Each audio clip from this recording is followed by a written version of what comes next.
মহাকুম্ভ মেলাত আজি মাঘী পূৰ্ণিমাৰ পবিত্ৰ স্নান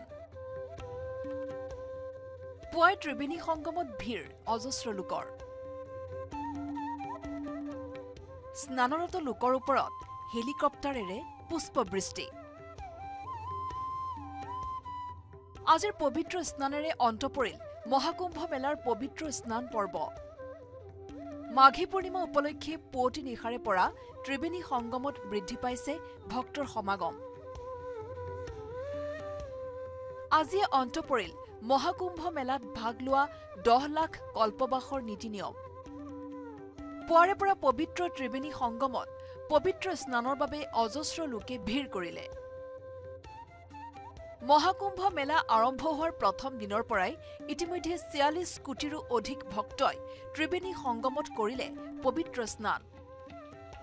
মাঘী পূৰ্ণিমা উপলক্ষে পবিত্ৰ স্নান কৰিবলৈ ত্ৰিবেণী সংগমত হাজাৰ হাজাৰ ভক্তৰ সমাগম ঘটিছে দেশৰ বিভিন্ন প্ৰান্তৰ পৰা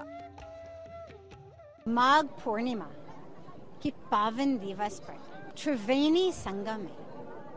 स्नान करने के बाद ये इतना दिव्य अनुभव है अपनी आत्मा का पूर्णता का अनुभव कर रहे हैं only the moon is not full but we are full और वो फुलनेस का अनुभव ये सचमुच अपनी महाकुंभ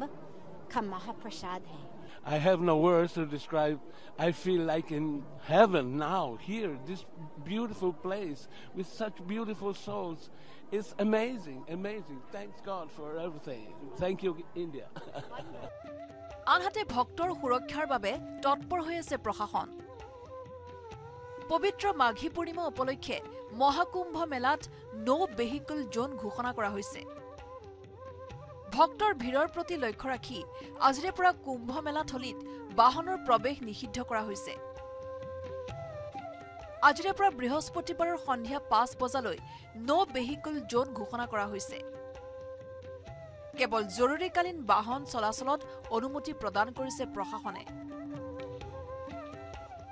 খাদ্য খোৱা পানী কঢ়িওৱা বাহন চলাচলতহে অনুমতি দিছে প্ৰশাসনে উল্লেখ্য যে ভক্তৰ অত্যধিক ভিৰৰ বাবে সোমবাৰে 300 কিলোমিটাৰ পৰ্যন্ত যান-জঁটৰ সৃষ্টি হৈছিল কুম্ভ মেলাত যাৰ ফলত যাত্ৰীসকলৰ মাজত হাহাকাৰ অৱস্থাৰ সৃষ্টি হৈছিল news desk report news 18 Assam north east